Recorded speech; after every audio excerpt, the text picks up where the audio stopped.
Bismillahirrahmanirrahim. Alhamdulillahi Rabbil alamin. As-salatu was-salamu ala Muhammadi wa ala alihi wa ashabihi ajma'in. Amma ba'd. Assalomu alaykum va rahmatullohi va barakatuh. Dajjal xususidagi darslarimizni davom etkazamiz. Dajjal yer yuzi bo'ylab insonlarni fitnalantirishlikda 40 kungina davomiy bo'ladi. Ya'ni 40 kungina insonlarni fitnaga uchratib yuradi. Lekin uni bu 40 kuni siz bilan bizni oddiy kunlarimizda bo'lmaydi. Nabiy sollallohu alayhi vasallam aytadilar, uning bir kuni 1 yilga barobar. Ya'ni sizlarda 1 yilinglarga barobar. Yana bir kuni sizlarning 1 oyingizga barobar. Yana bir kuni esa sizlarning 1 haftangizga barobar. Qolgan kunlar esa sizlarning kunlaringizga o'xshaydi. Ya'ni Alloh taolo uning kuniga shunday bir davomiy qiladiki, bomdoddan kun botguncha bo'lgan kuni siz bilan biz sanaydigan 1 yilning uzoqligiga barobar bo'ladi. Sahobalar Rasulullohdan bu so'zni eshitganlaridan keyin ibodatga haris bo'lganliklaridan, "Ya Rasululloh, uni bir kuni bizni 1 yilimizga barobar bo'ladigan kunda biz 1 kunlik namoz o'qiymizmi yoki 1 yillik namoz o'qiymizmi?" deydi. Nabiy sollallohu alayhi vasallam aytadilarki, "La uqdiru lahu qadra." Yo'q dedi. Unga teng namoz o'qiysizlar dedi. Ya'ni 1 yillik namoz o'qiysizlar degani. Bu nima degani? 1 yillik namozni bir kunda o'qigan odam jahannamdan boshini ko'taradimi? Ya'ni uni ro'barasiga chiqmaylar degani. Nabiy sollallohu alayhi vasallam aytadilar, agar sizlar qaysininglar ana shu zamonga ro'baro bo'ladigan bo'lsanglar, uning ro'barasiga chiqmanglar. Uni oldiga chiqmanglar deydi. Hadisdan ma'lum bo'ladiki, oy tutilishi bor, kun tutilishi bor yoki shunga o'xshagan boshqa bir sayyoralarga, boshqa bir planetalarga boriladigan bo'lsa, u yerda namoz o'qishlikning vaqti ana shu vaqtga qarab belgilanadi. Oxirat ilmini o'rganishlikda foydalardan bittasi shu deb aytganlik darslarimiz boshida. Imom Muslim rivoyat qilgan sahih hadisda Rasululloh sollallohu alayhi vasallam Dajjal haqida aytadi. U Shom va Iroq orasida zohir bo'ladi. O'ngni ham, chapni ham, g'arbni ham, sharqni ham fitnaga to'ldiradi. Ey Allohning bandalari, sobit turinglar. Dajjolga iymon keltirib, unga qattiq ergashganlar yahudlar bo'ladi. Imom Muslim sahihlarda keltirgan hadisda Nabiy sollallohu alayhi vasallam aytadilar, Dajjolga Isbahon yahudilaridan 70 ming kishi ergashadi. Ularning yelkalarida laffofa deyiladi, ana shu yahudiyligini bildirib turadigan bir diniy bir kiyimi, bir alomati bo'ladi. Biz tilda sharf desak, osonroq tushunsa kerak. Yahudiyligini bildirib turadigan ana shunday bir matohi bo'ladi ustida. Yahudiylarning mana shu Isbahondan bo'lganlari 70 mingtasi unga birinchilardan bo'lib ergashadilar. Yahudiylarning dinlarida Dajjal chiqishida haqida ma'lumotlar bor. Ular uni zohir bo'lishini kutadi. Ularning kitoblarida Damasaya deb nomlanar ekan. Ularning gumonlaricha Dajjal oxir zamonda zohir bo'lib, uni hukmronligi dengiz quruqlikka yetadi. Dajjal bilan daryolar kesib yuradi va bu narsa Alloh tomonidan unga berilgan mo'jiza deb e'tiqod qiladilar. Hamda Dajjalga ergashganliklari uchun Dajjal ularga yer ostida yerdagi hamma hukmronligini yahudlarga qo'liga qaytarib beradi. Ya'ni butun yer yuzining hukmronligini yahudlarning qo'liga qaytarib beradi degan e'tiqod qilishganligi uchun birinchi bo'lib unga ergashadiganlar yahudiylar bo'ladi. Bu ularning dinidagi ma'lum narsa. Lekin Masih Iso alayhissalom kelgan paytda yo'q, bu u Masih emas. U Masih bu tanishgan emas. Vaholanki Iso alayhissalom ham o'zi yahudi bo'lgan millat. Dajjal Makka va Madina shahridan boshqa hamma shaharlarni aylanib chiqadi. Faqat Makka bilan Madinaga kirmaydi. Imom Buxoriy sahihlarida keltirgan hadisda Rasululloh sollallohu alayhi vasallam aytadilar, Madinaning atrofida uni himoya qilib turadigan farishtalar bor. Madinaga to'un, ya'ni vabo hamda Dajjal hargiz kira olmaydi. Buxoriydan boshqa keltirgan hadisda Rasululloh aytadilar, Madinaga Dajjal xavfi, qo'rquvi kirmaydi. U kunda Madinaning 7 eshigi bo'ladi. Har bir eshigida 2 tadan farishta o'tdan bo'lgan qilichini yalang'ochlagan holda turadi. Dajjal unga kiraman desa, ular uni qaytarib turadi. Dajjal bu 2 shaharga kirmoqchi bo'lsa, ya'ni Makka bilan Madina shaharlariga kirmoqchi bo'lsa, farishtalar uni qo'llaridagi o'tdan bo'lgan qilichlar bilan qaytaradilar. Farishtalar ularni kirgizmas ekanlar, u bir oyog'ini Sabaha degan joyga qo'yadi. Ya'ni Madinada hech qanday ekin-tikin o'smaydigan Madinaning bir mintaqasi. Bu mintaqani ulamolar hozirgi kundagi Jamiyatul Islomiyaga yaqin bo'lgan bir joy deb atashadi. Bu shunday bir yerki, ekin-tikin hech qanday narsa o'smaydi. Dajjol kira olmasdan ana shu mintaqaga bitta oyog'ini qo'ygan paytda yer titraydi. 3 marta qattiq titraydi. Shunda Nabiy sollallohu alayhi vasallam aytadilar, Madinada 3 marta yer titraydi. Shunda Madinadagi har bitta kofir yoki har bitta munofiq Madinani tashlab chiqib Dajjolga erishadi. Ya'ni payg'ambarimiz boshqa hadislarda aytadilar, Madina o'zining ichidagi najosatlarni surib chiqaradi. Mana shu Dajjolning kelishligi bilan Madinada agar kofirlar bo'lsa yoki munofiqlar bo'ladigan bo'lsa, Dajjolga chiqib ergashib ketadi. Dajjoldan qanday saqlanish mumkin? Nabiy sollallohu alayhi vasallam aytadilar, Abu Dovud keltirgan hadislarda, sizlardan birortangiz Dajjol chiqqanini eshitsa, undan qochsin.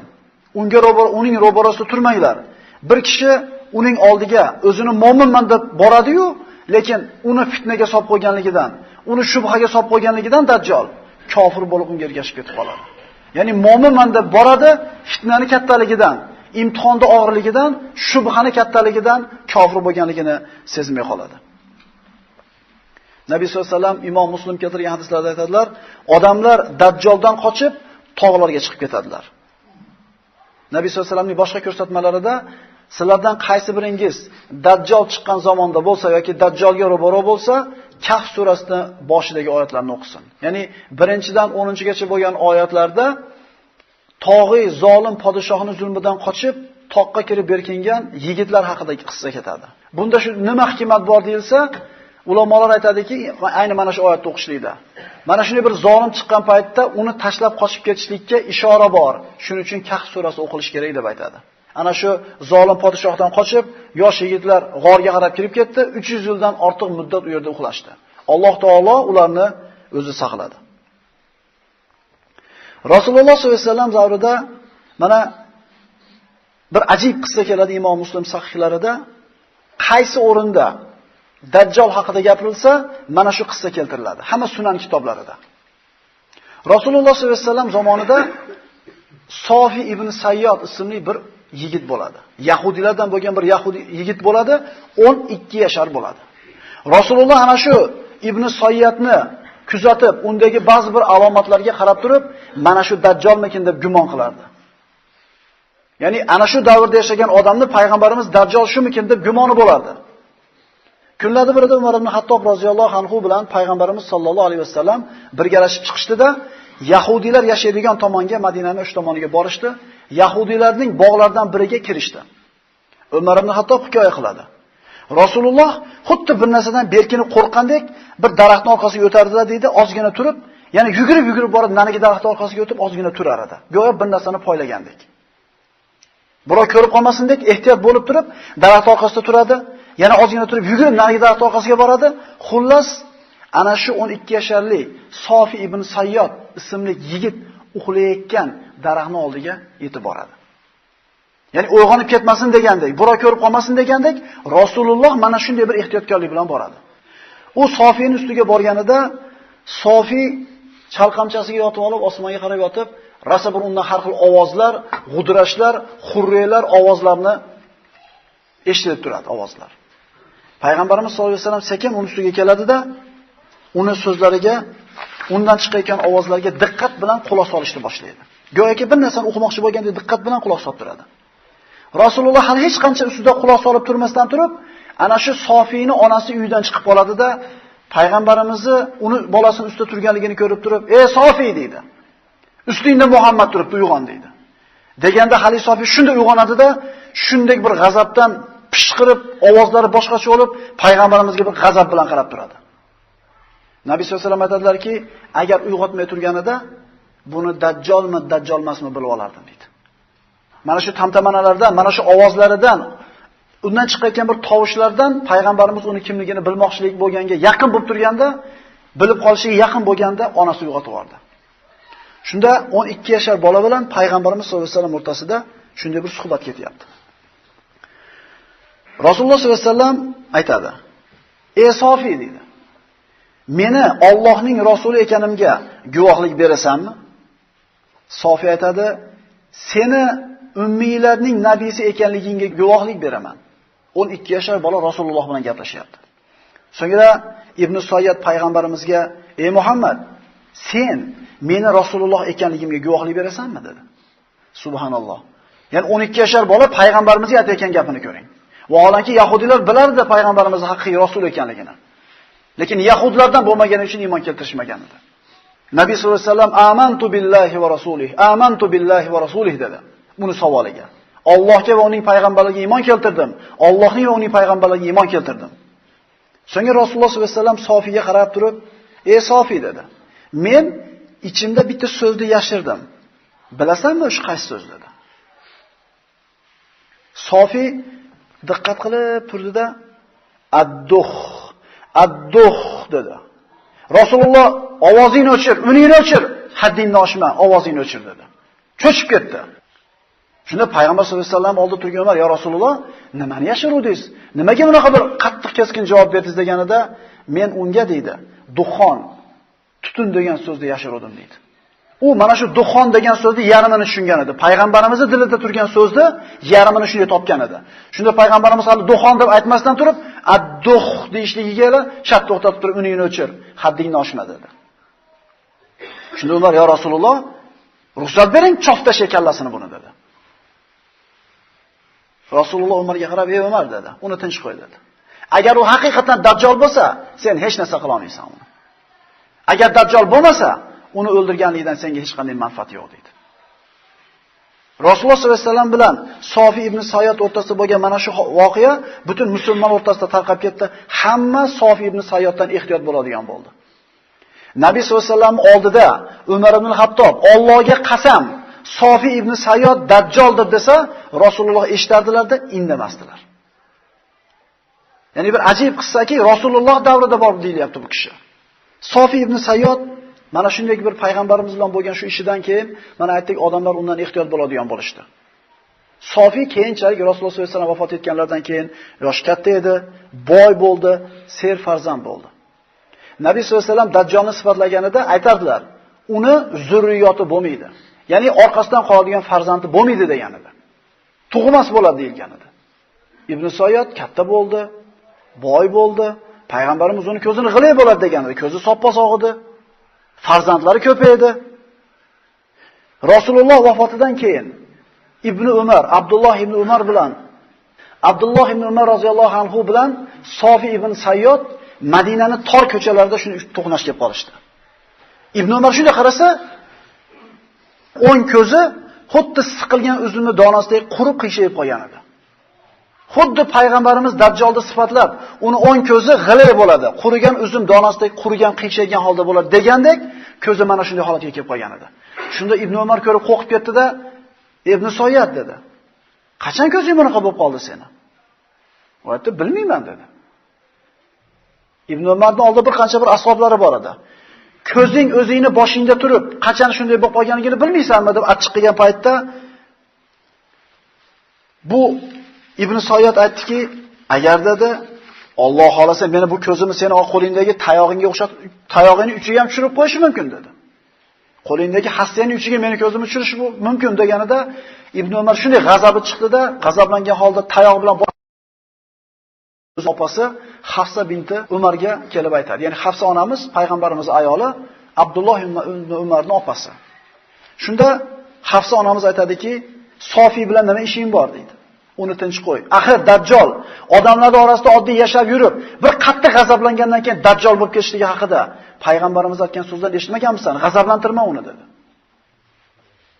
Ya'ni unga bo'lgan odamlarning shubhasi, unga bo'lgan bir ehtiyotkorlik yana ham ziyoda bo'ldi. Payg'ambarimiz aytgandaqa ko'zi dajjolning g'ilay ko'ziga o'xshab qolgan edi. 12 yasharida uni dajjolda payg'ambarimiz gumon qilar edi. Umar qasam ichsa payg'ambarimiz indamas edi. Bir qancha vaqt o'tgandan keyin mana Imom Muslimda keltiradi hadis Abu Said al-Khudri roziyallohu anhudan.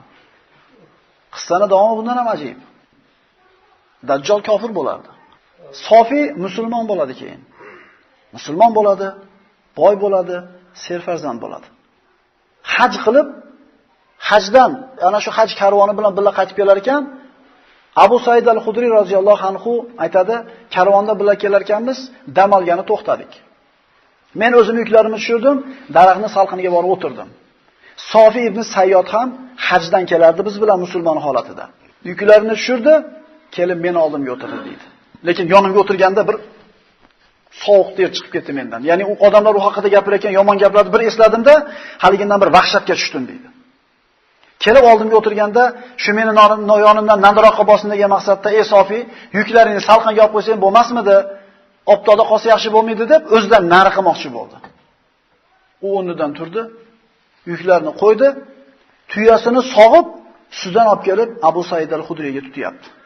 O'zi mendan nari bo'lsin deb qilsa, bu endi sutini olib kelyapti. "Ey Abu Said, bundan ichmaysizmi?" dedi. Desa, "Yo'q" dedi, bahona qilib.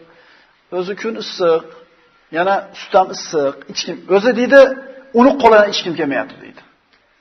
Ibn Sayyod yonimga o'tirib tushundi nima uchun ichmayotganligini. Aytdiki, "Ey Abu Said, shunday bir holatlar bo'ladiki, arqonni olib daraxtga ilib o'zimni osib qo'ygim keladi. Hayotdan zerikib ketib, o'zimni o'ldirgim kelib ketadi" dedi. Nimaga dedi? Odamlar men haqimda gapirgan gaplarni eshitib turib, yashagim kelmay qoladi hayotda dedi. Agar kimdir g'ofil bo'lsa ham, sizlar ansorlar payg'ambarimizning so'zlarini eshitgansizlar-ku. Dajjolni zurriyoti bo'lmaydi degan, zurriyoti Madinada qoldi. Dajjolni kofir bo'ladi degan, men musulmonman. Dajjol Makka bilan Madinaga kira olmaydi degan, mana Makkada borib hajni qilib Madinaga qaytib kelyapman.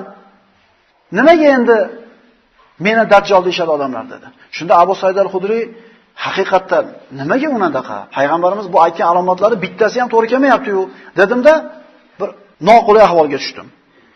U Sofi ibn Sayyod so'zini davom ettirib aytdiki, "Men Dajjol emasman, lekin Dajjolda qaydaligini bilaman. Otasini ham taniyman." Deganida Abu Said qo'rqib ketdi-da, "Nari bo'lmang, nari bo'l" dedi. "Kuning qurisin" dedi. "Nari bo'l mendan" dedi.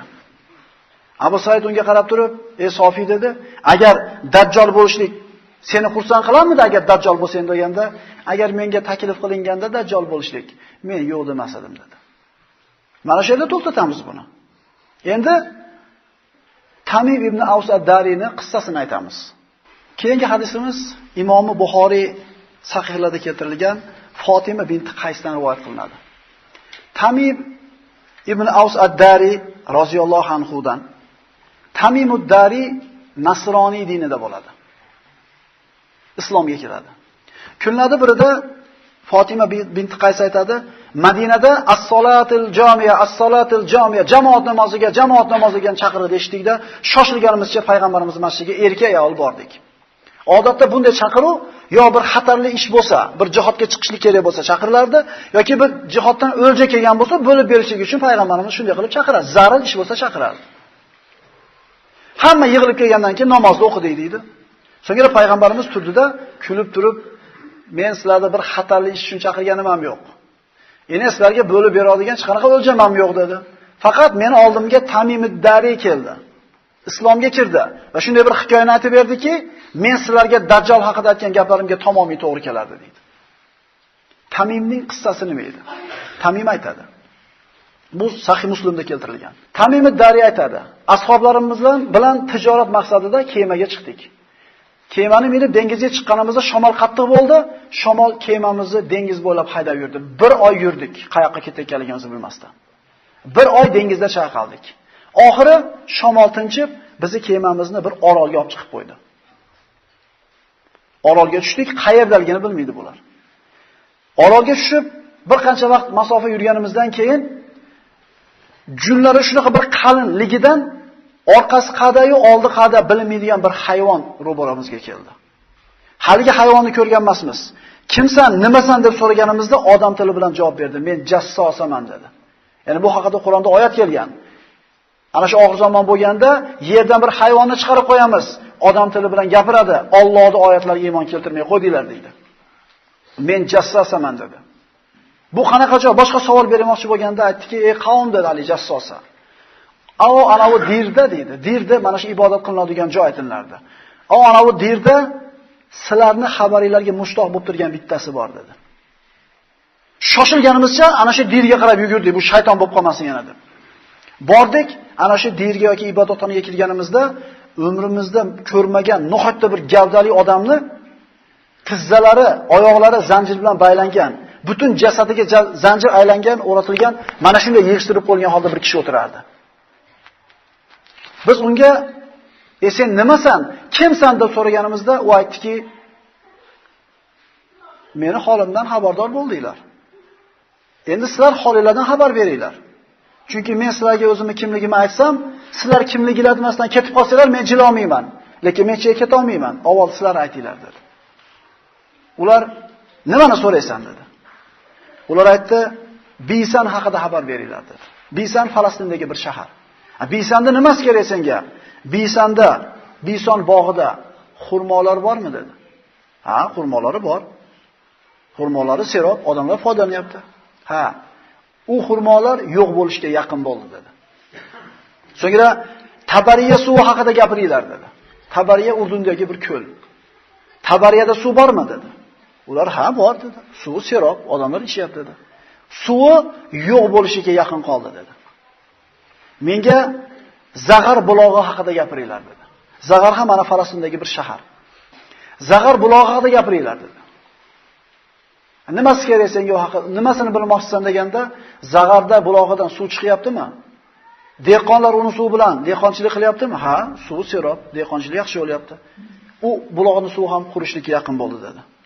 Endi menga ummiylarning, savodsizlarning nabiysi haqida xabar beringlar. U nima qildi dedi. Tamim aytadi, biz javob berdik unga. Ha, Makkadan chiqdi, Madinaga borib, Yasribga borib joylashdi. Yasribga borib joylashdi. Arablar bilan urushdimi deb so'radi bu baylangan. Ha, urushdi. Ularni yengdi, unga itoat qilishdi. Endi sen kimsan dedi. Ya'ni itoat qilgan bo'lsa, o'zlariga yaxshi dedi. U aytdi, men Masihman dedi. Ya'ni Masih Dajjolman dedi. Sofi ibn Sayyod 12 yashar bola hali bu paytda. Rasululloh o'tib ketgandan keyin uning ko'zi qiyshayib qoldi. Bu payg'ambarimiz tirik davrida Tamimid davri Imom Muslimda keltirilgan bu ma'lumotlar. Men Masihman. Menga chiqishligim uchun izn berishini kutyapman. 40 kun yerda kezaman. Makka va Tibadan boshqa hamma shaharlarni aylanib chiqaman. Bu ikkisiga kirishligimdan qo'lida yalang'ochlangan qilichi bor farishtalar to'sib turadi dedi. Rasululloh sollallohu alayhi vasallam turgan joylarda minbarda titratib turib aytdilarki, aytmaganmidim sizlarga, aytmaganmidim dedi. Hammasi tasdiqlashdi. At-Tiba deb payg'ambarimiz Tiba mana shu Madinada minbariga 3-4 marta urdi. Ya'ni Tamim ibn Avs ad-Dariyda aytgan qissasi, Rasulullohda burun u haqida aytgan qissalari shunday bir-biriga ma'no jihatdan to'g'ri keladi. Lekin tabiiy savol tug'iladi. Qanday qilib bir vaqtda o'zida u payg'ambarimiz oldida yashayotgan bo'lishi mumkin? 12 yashar yosh bolani singari. Ya'ni shu vaqtda o'zida qaysidir bir orolda zanjirband holatda turishi mumkin. Bu siz bilan bizning aqlimiz olmaydigan g'ayb ishlari. Bu ajoyib qudratlar haqida gap ketyapti. Bu Alloh taolo har narsaga qodir zot. Endi Ibn Soyatni oxirini gapirib qo'yaylik. Sofi ibn Sayyod umrining oxirgi vaqti borganda birorta bolasi qolmasdan o'lib ketdi. Payg'ambarimiz nima deganlar? Birorta uning orqasida zurriyat qolmaydi degandi. To'g'ri keldi. Ko'zi qiyshagani to'g'ri keldi. Ummaviylar xalifalik davrida Madina ahli bilan Hajjoj ibn Yusuf as-Saqafiy o'rtasida Harro urushi bo'ldi. Madina ahli bilan billa Sofi ibn Sayyod Hajjojga qarshi urushgani chiqdi va mana shu urushda uni yo'qotib qo'yishdi. Tirigi ham, o'ligi ham yo'q bo'ldi. Demak, bu qanday qilib u yoqda ham bu yoqda ham bo'lishi mumkin degan savolga javobimiz shuki, bu Alloh taolaning ilmi degan narsa. Bu narsani biz surishtirib o'tirmaymiz. Inshaalloh Dajjal xususidagi darsimizni ertaga davom etkazgan bo'lamiz.